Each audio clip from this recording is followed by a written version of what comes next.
Match fixing वाला जो scandal आया उससे आप क्रिकेट से नफरत हो गई, क्या ये सही है? ये बीच में ज़रूर दुख लगा कि अगर मेरे देश के लोग या मेरे मीडिया या मेरे साथी मेरे को 20 साल समझ नहीं सके तो फिर समझाने की क्या ज़रूरत है। पैशन मेरा कम हो गया जब वर्ल्ड रिकॉर्ड बन गया जी। क्योंकि उसके बाद ऐसा लगता है और क्या है। और काफ़ी लोगों का ये भी कहना है कि आपने शायद अपनी बैटिंग को उतना सीरियसली नहीं लिया। अगर मैं रिवाइंड करूं तो ये कह सकता हूं हाँ कि मैंने जस्टिस नहीं किया अपनी बल्लेबाजी के ऊपर। टीवी पर आप इतने गंभीर कैसे हो सकते हो? मतलब आपका नाम गौतम गंभीर थोड़ी है जो आप गंभीर होकर आप। अब भाई गलतफहमी किसी को है तो उसका क्या किया जाए, कुछ नहीं कर सकते। सांप काटे का इलाज है, गलतफहमी का कोई इलाज नहीं है। आप ना इस नई जनरेशन के साथ कनेक्ट अच्छी तरीके से नहीं रख रहे हो। अब मैं ये आपसे पूछता हूँ कि अगर इन यंगस्टर को ज़रूरत है मेरे पास आए या मैं ज़बरदस्ती उनके पास पहुँचूँ। क्रिकेट बोर्ड बोले कि गावस्कर साहब, बिनसारकर साहब, मोहिंदर अमरनाथ साहब, मदन साहब आके बच्चों को सिखाओ। कोई भी प्लेयर, मैं मानता हूँ कोई भी प्लेयर मना नहीं करेगा, पर हम ज़बरदस्ती जाएं कि हमें दे दो काम, तो उसके मैं खिलाफ। कि ये जो म्यूजिकल चेयर्स था कैप्टन का, वो भी कहीं ना कहीं जो उस टाइम पर जो सिलेक्टर्स रहे होंगे, आप उसमें उनकी भी कमी समझते हो? कि उन्हीं की कमी, मैं सीधा बोलता हूँ। उस टाइम सिलेक्टर इतने मैच्योर नहीं थे, वो समझ सके। मेरे पास कुछ शब्द हैं जो कि मिलेनियल लिंगो कहते हैं उसे। जी। अगर कोई कहे कि Kapil Dev is the real गोट, तो उससे क्या आप समझोगे? पता नहीं सर, गोट का मतलब होता है ग्रेटेस्ट ऑफ ऑल अच्छा, टाइम। मैं समझा गोट मिनी बकरी आ गई मेरी गोट बाबा। मतलब ये तो नए वर्ड्स हैं जिनके मीनिंग कुछ और हैं। हाँ। कुछ पुराने वर्ड्स हैं जिनके मीनिंग बदल गए हैं। कहीं पर आप आजकल की जनरेशन के सामने ये मत कहिएगा कि I am a player. I am a player. मतलब पता है तो कह सकते हैं। No, I am a player. तुम जहां मर्जी से, I was a player, I am a player. One word में कहना चाहो, एक लाइन में कहना चाहो, इमरान खान। मैं कह सकता हूं player. M S Dhoni. Freak. Virat Kohli. Committed. Manoj Prabhakar. Who is he? Kapil sir आज एक लंबा इंटरव्यू करने वाले हैं और इस इंटरव्यू के हीरो हैं कपिल देव। फिर पूछने की क्या जरूरत है? नहीं, पूछने की ज़रूरत यह है कि सर पहले आप मुझे ये बताइए कि मैं तो चलिए आपके साथ इतने सारे मैंने वीडियोस किए हैं, आप तो मेरे को काफ़ी मतलब एनर्जेटिक से बंदे लगते हो। ये टीवी पर आप इतने गंभीर कैसे हो सकते हो? मतलब आपका नाम गौतम गंभीर थोड़ी है जो आप गंभीर होकर आप। क्या है, जो नए जवान बच्चे आते हैं उनके साथ ही चलना पड़ता है ना। कुछ लोग गंभीर हैं, हम भी साथ में हो जाते हैं। टीवी पर जो लोग एसोसिएट करते हैं वो कहते हैं कि कपिल सर तो मजाक कर ही नहीं सकते, और मैं कैसे बताऊं कि ऐसा सच नहीं है। अब भाई गलतफहमी किसी को है तो उसका क्या किया जाए, कुछ नहीं कर सकते। सांप काटे का इलाज है, गलतफहमी का कोई इलाज नहीं है। अच्छा, तो मतलब फन करते हो आप लाइफ में? फन ही करता हूँ और कुछ आता ही नहीं करना। क्रिकेट भी शायद इसीलिए खेला कि फन ही करना जानता हूँ। अगर सीरियस होता तो डॉक्टर, इंजीनियर या साइंटिस्ट होता, इसलिए वो चैप्टर बंद ही कर दिया। पर सर फन वैसे इंग्लिश वाला नहीं, उर्दू वाला जो फन होता है वो तो आपका हर फन मौला नहीं, वो वाला। अच्छा, मैंने कहा कहीं फन। देखो हम तो समझ नहीं पाते आपकी जो भाषा है। पर सर एक बात बताइए, आपसे अगर पूछा जाए, क्योंकि वर्ल्ड थोड़ा सा डिवाइडेड है, ये तो सबको पता है कि वर्ल्ड का best, one of the best allrounder Kapil Dev हैं, पर आप अपने आप को मोर ऑफ अ बैट्समैन आप आइडेंटिफाई करते थे या मोर ऑफ अ बॉलर? मैं क्रिकेटर समझता था अपने आप को। जब मैंने शुरू की एज ए बॉलर शुरू की, किस्मत ने साथ दिया, बल्लेबाजी भी सीख गए। इतना ही कह सकता हूँ कि फर्स्ट क्लास मैच जब रणजी ट्रॉफी खेला, पहला मैच नंबर 11 पे बैटिंग की, तो मैं अपने आप को बॉलर बैट्समैन तो नहीं कह सकता, लेकिन क्रिकेट में एक चीज़ है कि आप सबको बैटिंग मिलती है, सबको बॉलिंग नहीं मिल सकती। तो जब आपको सबको बैटिंग मिलनी है तो आप में अगर हुनर है, आप मेहनत करो, ऊपर से ऊपर आते जाओ। पहले मैच में जब मेरे को नंबर 11 भेजा तो बड़ा दुख हुआ यार। मेरे को लगता है मैं बेहतर हूँ, बट कप्तान ने ऐसा नहीं सोचा। ठीक है भाई, उसको बेहतर पता होगा क्योंकि आप यंग लड़के हो। फिर 1-2 मैच निकले तो उन्होंने 11 से 10 किया, 10 से 9 हुआ, 9 से 8 हुआ, 7 हुआ। तो वो अपनी एबिलिटी अपने ऊपर है, कितनी आप मेहनत कर सकते हो। आप बैटिंग करते हो, शायद आपको बॉलिंग सारी उम्र ना मिले जी, लेकिन बल्लेबाजी आपको हमेशा मिलेगी। अगर आप टेस्ट मैच खेलते हो, जब भी टेस्ट मैच में 2 इनिंग आती है, आपकी बारी आ ही जाएगी। काफ़ी लोगों का ये भी कहना है कि आपने शायद अपनी बैटिंग को उतना सीरियसली नहीं लिया, जबकि आपका जो स्ट्राइक रेट है, आप जिस स्ट्राइक रेट से खेलते थे उस टाइम पर ओडीआई में उस स्ट्राइक रेट से कोई खेला नहीं जाता था। 50 ओवर नहीं 60 ओवर के मैच होते थे, लेकिन उसके बावजूद भी आपकी बैटिंग में हमेशा क्या ये चीज़ रहती थी, लोग कई हिस्टोरियंस का ये मानना है कि आप जब बैटिंग करने के लिए आते थे तो लेदर जो चमड़ा होता है उसे उधेड़ने के लिए आते थे। मैं क्या कहूँ, मुझे समझ ही नहीं कभी कभी आता। शायद मेरा खेलने का तरीका ऐसा था और मुझे ये लगता था कि मैं जल्दी से जल्दी रन बना लूँ, क्योंकि बैटिंग मिलती नहीं होती थी कभी, क्योंकि गेंदबाजी 24 घंटे करते रहते थे। तो इसलिए अब अगर मैं रिवाइंड करूं तो ये कह सकता हूं हाँ कि मैंने जस्टिस नहीं किया अपनी बल्लेबाजी के ऊपर। शायद उस समय मेरे को मेरे सीनियर प्लेयर और मेरे को थोड़ा सा बताते, या हमारे पास भी ऐसे कोचेज़ या आंकड़े होते जिससे हम एक एनालाइज कर सकते हैं, तो शायद डिफरेंट होता। मुझे लगता था जितनी बल्लेबाजी मिल रही है मारो और मज़े करो, तो उस मज़े में रन बन गए। पर सर आप तो खुद भी कप्तान थे, तो जब आप खुद कप्तान थे तब आपने अपने आप को बैटिंग ऑर्डर में प्रमोट क्यों नहीं किया? आप हमेशा नीचे ही क्यों आए?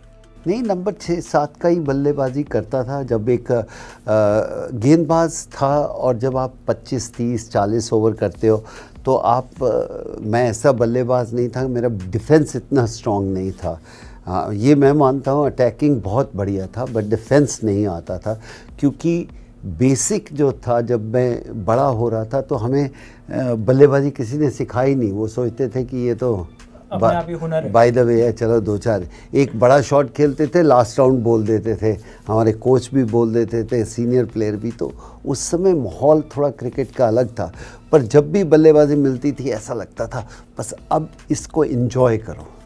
पर कपिल सर, एक चीज़ जो मानी जाती है वो ये भी मानी जाती है कि आपने जो 131 टेस्ट मैच खेले अपने करियर में, उसमें से कोई भी टेस्ट मैच आपने इंजरी की वजह से मिस नहीं किया। मैं स्टैट्स देख रहा था, 131 मैच में 434 विकेट तो हैं, जिसमें 23 टाइम्स आपने फाइफर लिया, लेकिन इन 23 टाइम्स फाइफर में से 15 टाइम्स तो आपने पहले 200 विकेट में, जब आपके 50 टेस्ट मैच हुए थे तभी हो गए थे।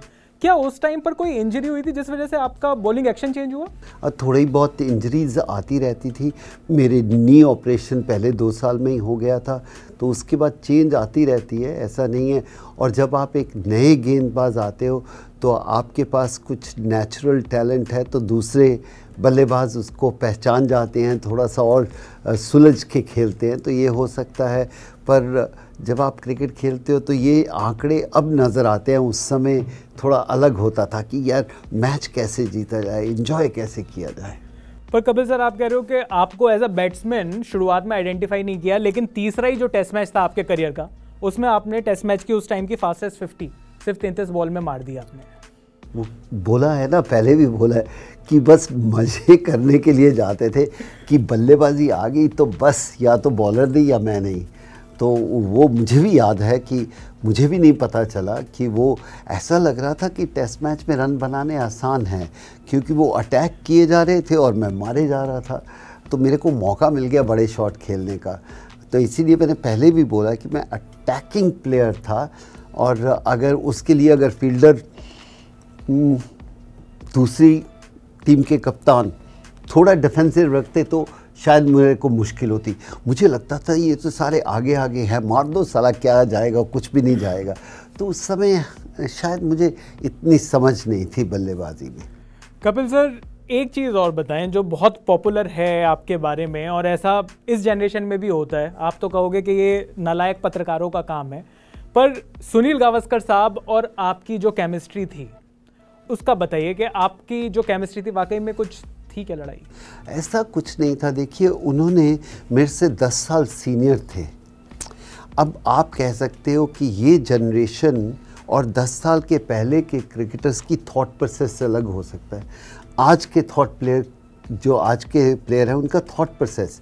तो गावस्कर साहब जब खेले तो उनका थॉट प्रोसेस ये था कि मैच हारना नहीं है, क्योंकि उस समय टीम ही इतनी बड़ी नहीं थी।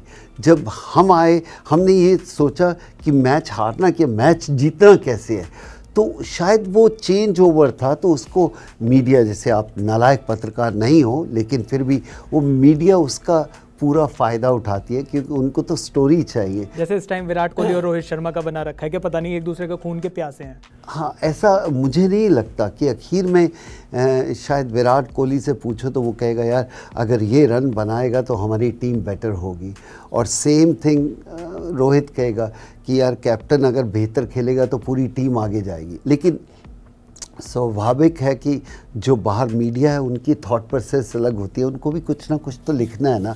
तो हम कहते थे आज हमें छोड़े हुए मेरे को 25 साल हो गए, उनको 30 साल हो गए या उससे भी ज़्यादा, आज भी हम सबसे अच्छे दोस्त हैं जी। तो ये तो नहीं हो सकता कि उस समय दोस्त नहीं थे, अभी दोस्त बने हैं। आज भी अगर वो आए तो मैं उनके लिए अपनी कुर्सी दे दूँ।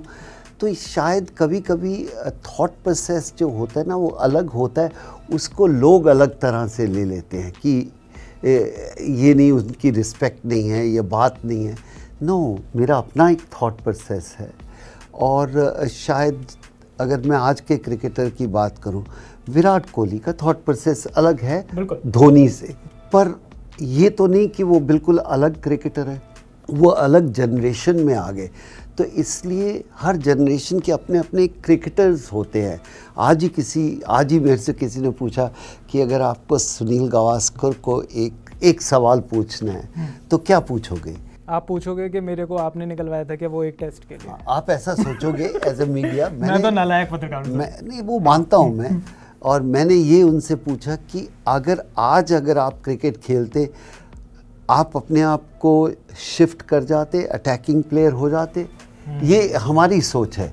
लेकिन उनसे पहले वाली जनरेशन थी, वो उससे भी स्लो थी कि उनका खेलने का तरीका। आज आते हैं पॉइंट पे छक्का मार देते हैं, 6 रन मार देते हैं, कवर में 6 रन आराम से मार देते हैं। उस समय शायद इतने छक्के रोहित ने मारे होंगे अपनी ज़िंदगी में कि सब बैट्समैन मिला के नहीं इतने मारे होंगे। बिल्कुल, एब्सोल्युटली। तो नहीं, जब आते हैं ये पुराने प्लेयर, अगर वो आज के ज़माने में खेलते, क्या वो ऐसा खेल सकते हैं? हाँ, खेल सकते थे। पुजारा खेलते हैं, खेल सकते थे। ऐसा नहीं है कि वो आराम से भी खेल सकते थे, बड़े शॉट भी लगा सकते थे। बट हर एक का अपना माइंड सेट बन जाता है, और उस समय नीड ऑफ द आवर था कि बड़े शॉट खेलने की ज़रूरत नहीं है। पर कपिल सर, जिस कंट्रोवर्सी को मैंने टच किया, वो कंट्रोवर्सी भी देखिए, मैं तो पैदा नहीं हुआ था उस टाइम पर।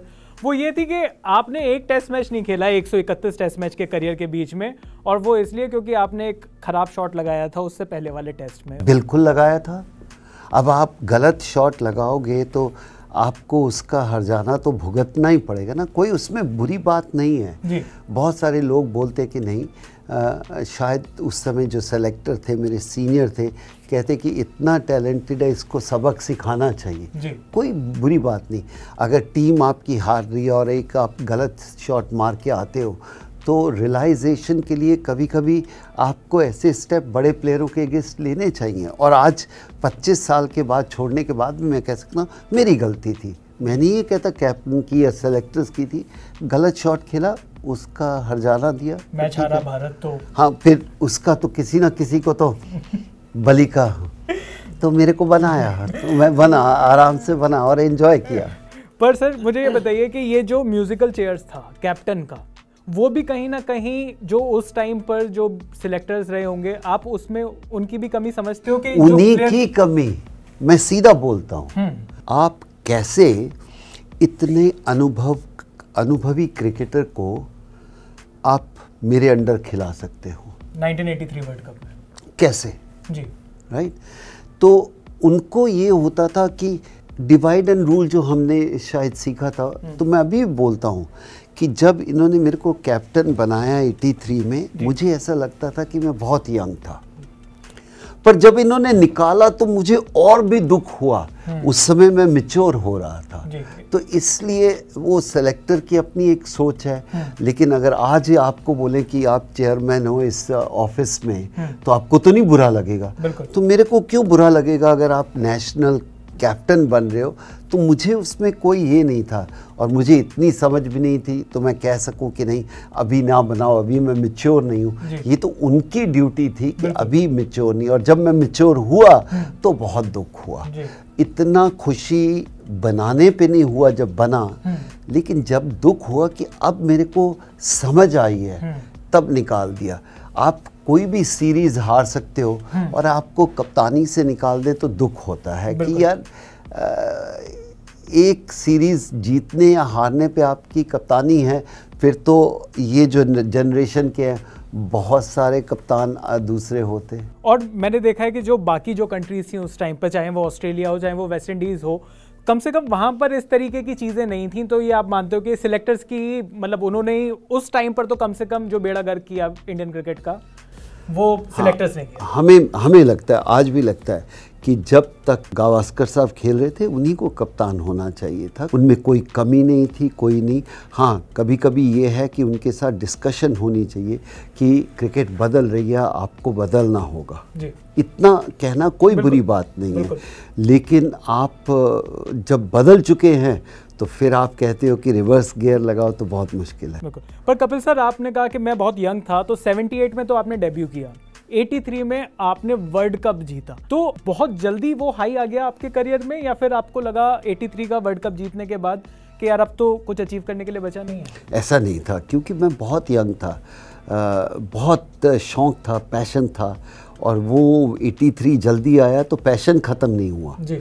पैशन मेरा कम हो गया जब वर्ल्ड रिकॉर्ड बन गया जी। क्योंकि उसके बाद ऐसा लगता है और क्या है, और क्या बचा है। आप कोई भी स्पोर्ट्समैन होता है, एक उसके लिए एक एम होता है कि ये मेरे को अचीव करना है। जैसे सचिन तेंदुलकर, उन्होंने एम बनाया मुझे 200 टेस्ट खेलने। फिर आप मेहनत करते हो, उसके बाद 200 टेस्ट के बाद और क्या करना है जी। तो वो कभी कभी ऐसा होता है कि बहुत मुश्किल हो जाता है प्लेयर के नाते। तो हम ये कहते हैं कि अगर आप 400 या 800 मीटर भी देखो, आपको स्टार्टर मिलते हैं जो आपको भगाते हैं, फिर आप स्प्रिंट लगाते हो। तो इसलिए शायद उस टाइम सेलेक्टर इतने मैच्योर नहीं थे, वो समझ सके जी। अगर आज के जो सिलेक्टर हैं वो बहुत अच्छा करते हैं, पूरा मौका देते हैं कि धोनी कैप्टन हो तो आप जब तक खेल रहे हो, विराट कोहली आप 6 साल हो गया और भी अगर आपको खेलना है और लगे कि ये टीम में डिज़र्व करता है तो होना चाहिए। ये है कि चेंज कर दो। ये बहुत अजीब लगता कि अजिंक्य रहाणे ने सीरीज़ जीती ऑस्ट्रेलिया में, कल कहते हैं अजिंक्य रहाणे को कप्तान बना दो। हमारे टाइम में हो जाता। बिल्कुल सही कह रहे हो आप, ये बात तो बात माननी पड़ेगी। लेकिन सर, आपसे कोई भी जो बात हो वो 83 के वर्ल्ड कप के डिस्कशन के बिना नहीं हो सकती। आप मुझे बताइए, उस 83 के वर्ल्ड कप का अब तो सब लोगों को पता है कि क्या स्कोर कार्ड था, क्या नहीं था, पर आपके हिसाब से 3 सबसे बड़े टर्निंग पॉइंट क्या थे उस गेम के? जब आप वर्ल्ड कप जीतते हैं ना, तो आप 3 नहीं कह सकते, हर रोज़ टर्निंग पॉइंट होता है। एक तो एक्सपेक्टेशन नहीं थी, वो सबसे बड़ा टर्निंग पॉइंट था जी। जब आप एक्सपेक्ट करते हैं तो आपका खेलने का तरीका अलग हो जाता है, प्रेशर। वहाँ पर हमारे पास कोई एक्सपेक्टेशन नहीं थी, तो हम जाके अपना रूथलेस क्रिकेट खेल रहे थे, जो हमें पता था जैसे खेलना है। हाँ, ये सोच सकता हूँ कि जब आपने 2 मैच जीते, तीसरा मैच जीता, फिर आपके ऊपर प्रेशर कि हाँ हम जीत सकते हैं। तो शायद सबसे बड़ी 83 टीम का यही थी कि बहुत प्रेशर नहीं लिया, और शायद जब प्रेशर आया तब हम इतना कॉन्फिडेंस आ चुका था तो डर ही नहीं था।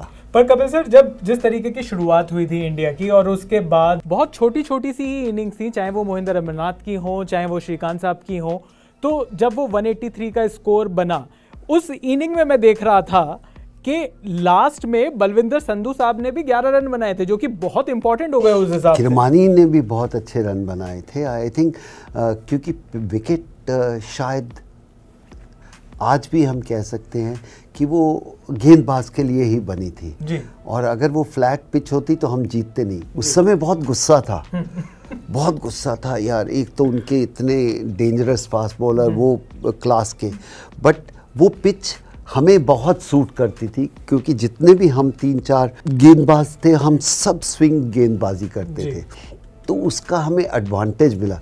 कभी कभी आप किसी चीज़ को सोचते हैं कि आपके हित के लिए नहीं है और वही आपका प्लस पॉइंट बन जाता है।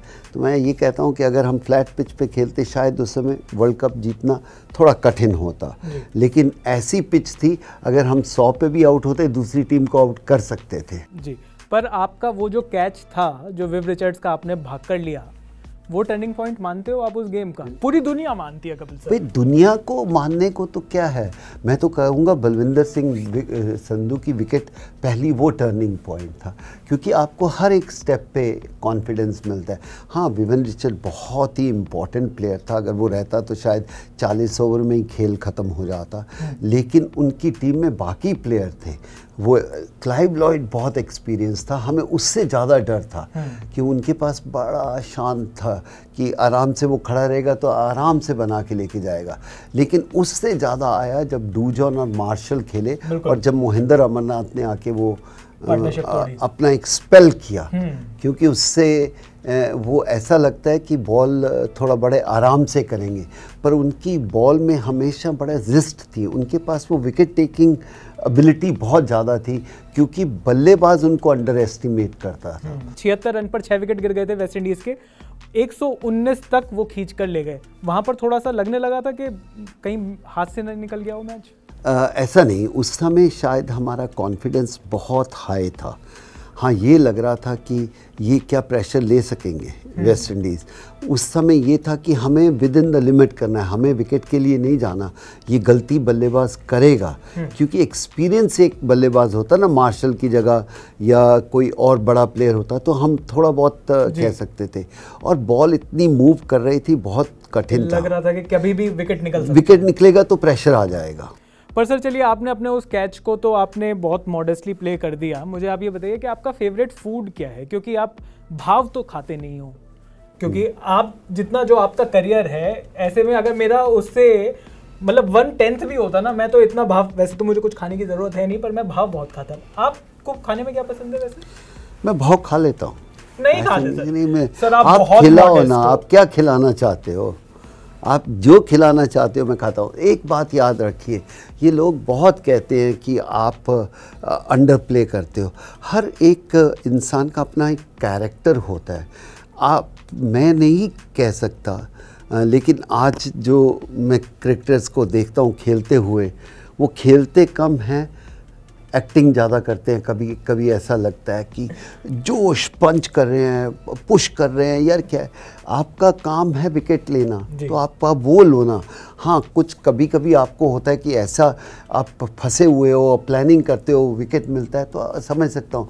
यहाँ तो सीधा कैच पकड़ते हैं तो ऐसा लगता है पता नहीं इन्होंने ऐसा कैच पकड़ा कि इसके बिना तो दुनिया ही बदल जाती। तो इसलिए जब आप बल्लेबाजी करते हो, आपका काम है रन बनाना, आपके हाथ में गेंद है, ये मेरा काम है विकेट लेना, और उसमें उससे ज़्यादा खुशी क्या करनी जो आपको करना चाहिए।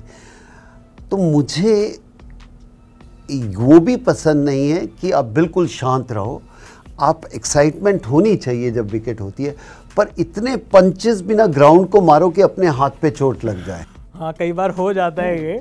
पर सर, क्रिकेट से जुड़ी हुई हम बातें लगातार कर रहे हैं। एक जब आपने रिटायरमेंट ले लिया, एक थोड़ा सा एक कंट्रोवर्शियल टॉपिक और मैं टच करना चाहूँगा। आपको गोल्फ पसंद है, पर कई लोगों का ये कहना है कि गोल्फ आपने क्रिकेट से डिस्ट्रैक्शन के लिए आपने उसको चूज़ किया, क्योंकि मैच फिक्सिंग वाला जो स्कैंडल आया उससे आप क्रिकेट से नफरत हो गई। क्या ये सही है? नहीं, नफरत नहीं, कतई भी नहीं कहूँगा नफ़रत हो गई। बस ये बीच में ज़रूर दुख लगा कि अगर मेरे देश के लोग या मेरे मीडिया या मेरे साथी मेरे को 20 साल समझ नहीं सके तो फिर समझाने की क्या ज़रूरत है। तो इसलिए कभी कभी ये लगता है कि क्या वो सही है कि आपकी कंट्री से ज़्यादा बढ़ के आपकी न्यूज़ है या सेंसेशन है। वहाँ पर थोड़ा सा व्यू बदले, ऐसा नहीं। पर मैं ये कहूँगा कि क्रिकेट से प्यार नहीं, क्रिकेट से तो बहुत प्यार है। क्रिकेट के बिना तो शायद आज मैं यहाँ बैठा भी नहीं होता। गोल्फ इसलिए शुरू की कि मेरे को कोई ना कोई खेल खेलते रहना है, मेंटल स्टेट ऑफ माइंड के लिए। ऐसे ही अपने लिए क्यों नहीं कि आप बचपन से आप 2 साल के हुए तब से सिर्फ खेलना सीखा है, और फिर क्यों छोड़ो खेलना जब आपका पैशन है। अगर आपको पढ़ने का शौक़ है तो ये थोड़ा कि एक बार आप पढ़ लिए तो फिर पढ़ना बंद, वो स्टोरीज़ पढ़ो, कुछ भी करो। तो मुझे लगता था गोल्फ एक अच्छा गार्डन है, आप घूम रहे हो 4 घंटे, अपनी एबिलिटी को पहचान रहे हो, तो शायद कुछ चीज़ें आपको थोड़ा जल्दी लगता है। जैसे कुछ लोग स्विमिंग करना पसंद करते हैं, कुछ लोग साइकिलिंग करते हैं। मेरे को ये था कि क्रिकेट में वापस मेरे को कम जाना है, तब जाना है जब उनको दूसरे लोगों को ज़रूरत हो। मैं ज़बरदस्ती नहीं जा सकता। जी कपिल सर, मेरा मानना ये है, और मैं तो नालायक आदमी हूँ, तो मैं तो ये मानकर बैठ गया हूँ कि आप ना इस नई जनरेशन के साथ कनेक्ट अच्छी तरीके से नहीं रख रहे हो। ये आपको लगता है? बिल्कुल। अब मैं ये आपसे पूछता हूँ कि अगर इन यंगस्टर को ज़रूरत है मेरे पास आए, या मैं ज़बरदस्ती उनके पास पहुँचूँ? नहीं, अब देखिए, आपने जो प्रश्न पूछा है मैं उसमें कोई ऐसा नहीं कह रहा। हमने ये सीखा है कि आपको ज़बरदस्ती जाने की ज़रूरत नहीं है, और ये रिस्पॉन्सिबिलिटी क्रिकेट बोर्ड की है।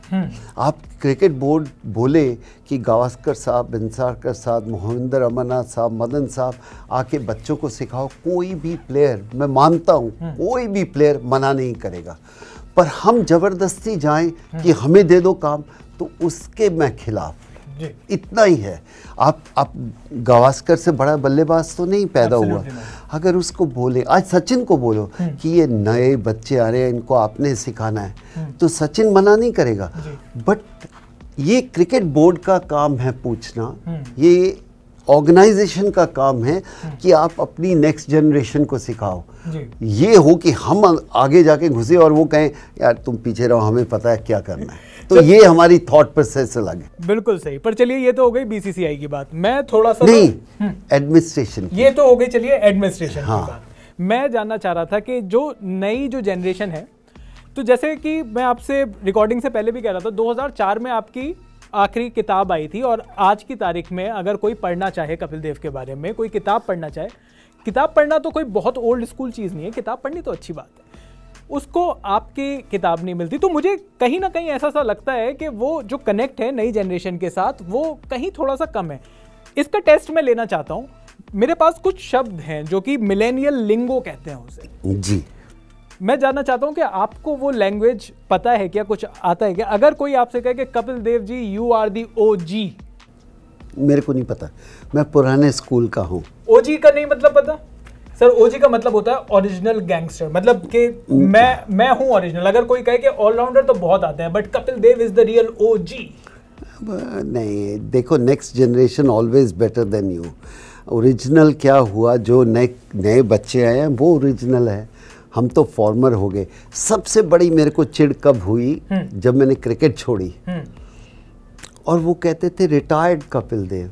हाँ, मैं कहता था 35 साल का मैं इंसान हूँ, मेरे में इतना जोश है कि मुक्का मार के मैं दीवार तोड़ दूँ, और आप रिटायर्ड कहते हो। रिटायर्ड जो हमारे जहन में आता था वो ये था कि 60 साल के हो गए, आपकी बनियान फटी हुई है, चप्पल डाली हुई है, अखबार पढ़ रहे हो, पाँव हिल रहा है, वो थॉट आता था। आप कह सकते हो फॉर्मर क्रिकेटर। तो मुझे लगता है कोई नहीं, रिटायर्ड जब बोलते हो तो आप क्यों इंसल्ट कर रहे हो। तो इसलिए इन कुछ चीज़ों से मैं ड्रिफ्ट होता गया कि यार नहीं, मेरे को वहाँ जाना जहाँ पर आपको इतना भी नहीं समझ सके कि फॉर्मर बोलना है या क्या बोलना अब है। आप प्राइम मिनिस्टर जो चला जाता है उसको बोलो रिटायर्ड प्राइम मिनिस्टर, आप फॉर्मर भी बोलते हो ना। बिल्कुल। कोई भी एक ओहदे पे होता है तो उसको फॉर्मर बोलो जी।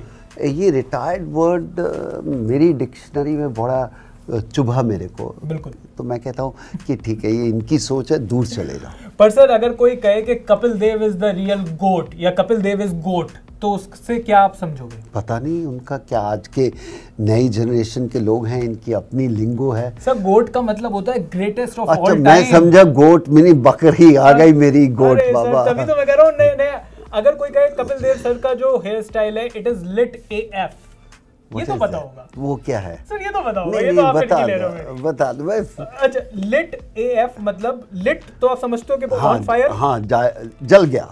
AF होता है सर एज डक, मतलब विद एन F। अच्छा तो मतलब कहते हैं कि मतलब कि क्या गजब। मैं बोल सकता हूँ वो शब्द। पर सर जो एक चीज मेरे को आपसे जाननी है वो ये कि एक मतलब ये तो नए वर्ड्स हैं जिनके मीनिंग कुछ और हैं। हाँ। कुछ पुराने वर्ड्स हैं जिनके मीनिंग बदल गए हैं। तो मैं बता रहा हूँ आपको कि कहीं पर आप आजकल की जनरेशन के सामने ये मत कहिएगा कि I am a player. I am a player।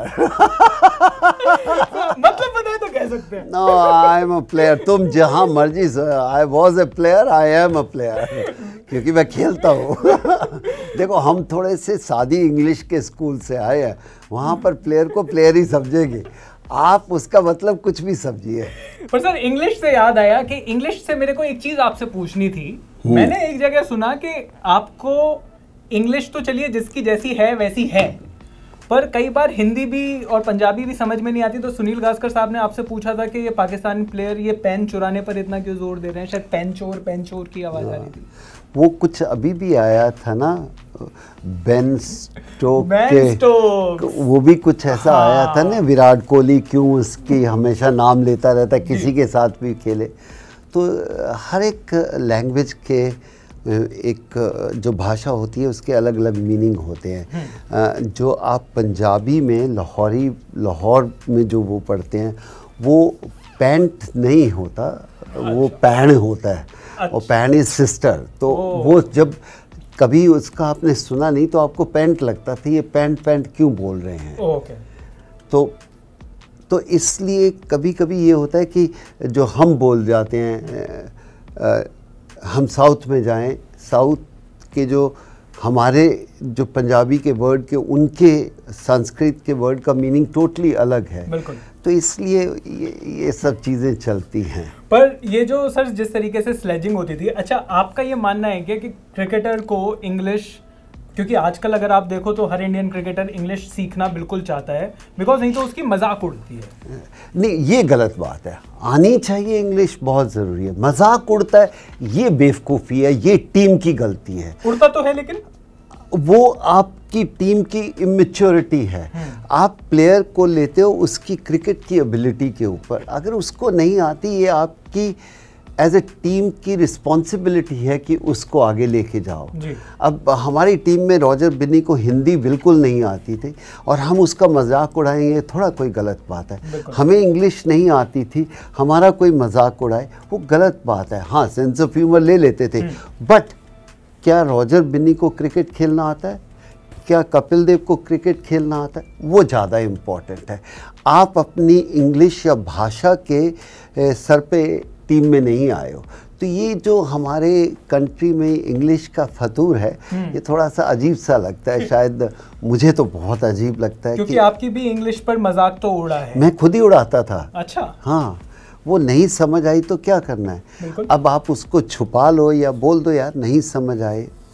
अब उनके एक्सेंट, जैसे अब बंगाली हिंदी बोलेगा उसका एक्सेंट अलग है, साउथ इंडियन हिंदी बोलेगा उसका एक्सेंट अलग है, जैसे ऑस्ट्रेलियन इंग्लिश बोलता है और इंग्लिश मैन इंग्लिश बोलता है, उनकी भाषा, उनका बोलने का तरीका टोटली अलग है। बट इसका आप मजाक नहीं उड़ा सकते। आपको बात समझ आई, वो ज़्यादा इम्पोर्टेंट है। हमारे यहाँ चुस्कियाँ लेते हैं, उसका ज़्यादा शौक है जी। बिल्कुल। तो कपिल सर जाते जाते एक बस लास्ट छोटा सा एक गेम खेलूंगा। गेम क्या है? अच्छा, मैंने कहा कहीं बोलने वाले हो कि एक इंग्लिश में ऐसे बोलना होगा छोटा सा। सर तो मैं आप कुछ भी बोल दो, मुझे कौन सा समझ में आ रहा है। अच्छा, हम दोनों एक ही बोट पे हैं। बिल्कुल सर, मैं आपसे एक प्लेयर का नाम लूंगा। प्लेयर, अब प्लेयर को ही वो हो गया, एक खिलाड़ी का नाम लूंगा। अच्छा, एक प्लेयर का एक और मैं आपसे जानूंगा कि आपका, अगर आप वन वर्ड में कहना चाहो, एक लाइन में कहना चाहो, उसको डिस्क्राइब करने को कहूँगा। इमरान खान। मैं कह सकता हूँ player. Greatest player of Pakistan. And cricket? Player है भाई वो, greatest player cricketer of Pakistan. ठीक है sir. Richard Hadlee? Computer. Ian Botham? Entertainer. Sunil Gavaskar? I would say, how to put it, I wouldn't say computer, but a memory of elephant. Sachin Tendulkar? A genius. MS Dhoni? Freak.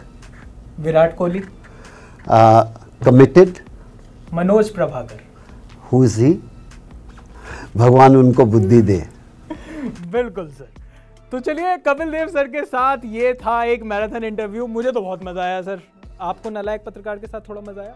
मुझे आपके साथ खेल के बहुत मजा आया, आप अच्छे प्लेयर हो। तो अनकट पर इसी तरीके के इंटरव्यूज, मैच एनालिसिस, सब कुछ आपको मिलेगा। कपिल पाजी और मैं यहाँ पर रहेंगे और आप बस अपना प्यार बनाए रखिए और देखते रहिए अनकट। बिल्कुल मत काटिए, अनकट देखते रहिए।